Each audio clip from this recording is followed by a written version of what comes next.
I suppose we don't look at it 4 days out from the first game.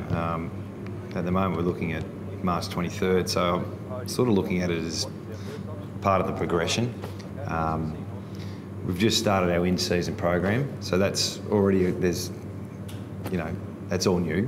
Train at different times, different day off. Coaches have got line meetings and presentations.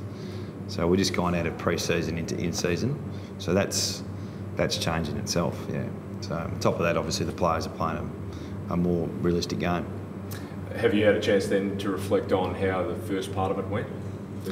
The main focus over pre-Christmas and January is to get your numbers, get as many players on the track and ready to be available.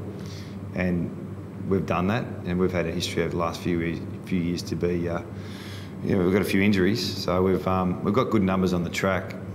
Having said that, we're not there yet. So, but at the moment, we're pleased to say we've got some good numbers. Just going back to when you first walked into the place, what was it like meeting the players for the first time? Yeah, I went through it a little bit at Hawthorn when I went from North to Hawthorn as an assistant coach. So it takes a long time to build relationships, so you can't just assume that you get instant respect.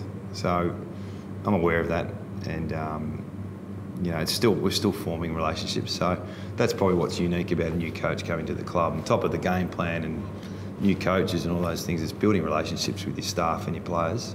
So that's still evolving. You'd played against some of these guys too. I imagine you would have had a view from the outside of what they were like. How has that changed now that you've worked with them? Look, I played 4 years ago, so a lot of the guys have moved on. We're a pretty young list now. We're in the top 3 or 4 youngest in the comp. So they've got Cox and I think Nick might have been playing when I played. But look, there's a few older guys there, a little bit of banter. You could probably the forming relationships with those guys is a bit more natural because you've been there with them and experienced different similar things. So yeah, but that's all progressing pretty well. The leadership group and those guys are the guys you probably gravitate to first. In terms of forming new relationships, you've talked so much about educating players and wanting to teach them in the right way. How do you do that whilst you're building a rapport with those guys? Yeah, they're one and the same, really. You can't really educate the way you want to if you don't have a relationship with these guys in the football environment. So they work together.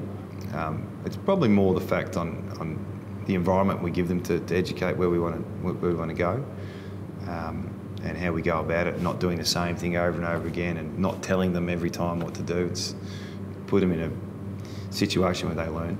So yeah, that's been a challenge, and we'll be better this time next year. So we're trying to throw everything at them at the moment, and they're not going to take it all in. In terms of I guess the game plan, how receptive have the guys been? How quickly have they picked it up? Yeah, that's a really good question. That the style of play that we're going to introduce is not rigid. So we want some flexibility in our team. So they've done everything they can to embrace it. Yep. So we're different than last year, not better or worse. It's just a different style, and how they adapt to it, I don't think you can really tell until you start playing. So we need to play as many games as we can. Up to round 1. So we had intra-club last week, and we've got 3 games coming up and maybe another intra-club after it. So we've got to manage their time, but at the same time, I think you learn the most when you actually play a proper game. What's the measuring yardstick? Because predicting wins is a mug's game, and you would have seen introducing game plans at other clubs, previous coaches, it takes half a year, almost a full year. Yeah. Do you have any time frame on that, or any ideas or expectations? No. We want to improve. We finished 13th last year, and we want to start winning at home. So, those 2 things we think we really want to focus on. But you're right, wins and losses, it's hard to predict, and how you actually adapt to the style of play, we've got a really small sample of at the moment, so it's a bit early to answer that one. What about coaching philosophies and mentors that you've had in the past? What are the things you draw from those experiences, those types of people? Who are the guys that you've learned from over the years and you're taking into this environment?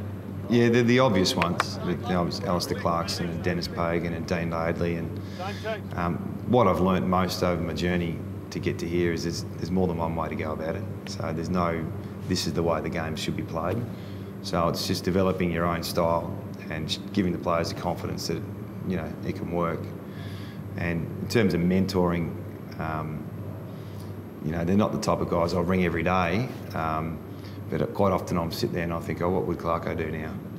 Or what would Dennis do, or Dean do? Or, you know, so that's probably in the back of your mind, you're thinking about them. The playing group itself, you said you were, well, not necessarily surprised, but impressed by the work ethic, particularly of senior players and some of the younger guys. Yeah. Can you give us some details as to why that's impressed you, coming from the environments you've come from? I think it's probably an indication of how Woosha was as a coach and what he held as a non-negotiable.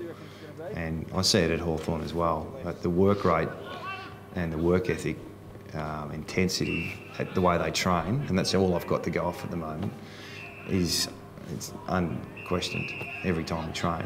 In fact, it's almost, boys, pull back a tiny bit. You know, we're going too hard.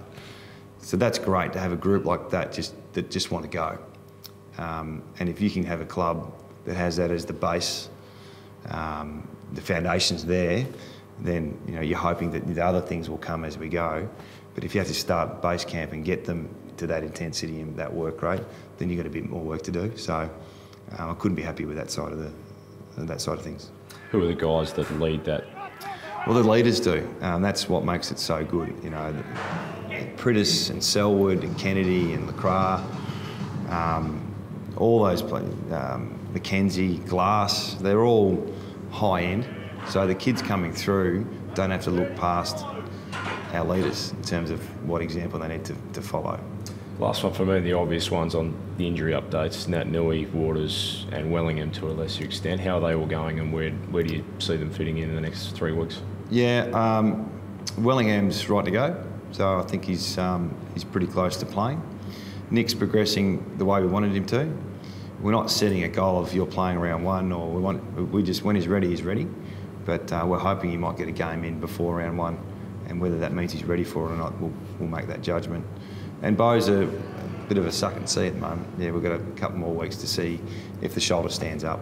We want to try and avoid surgery, but we're still going through that process.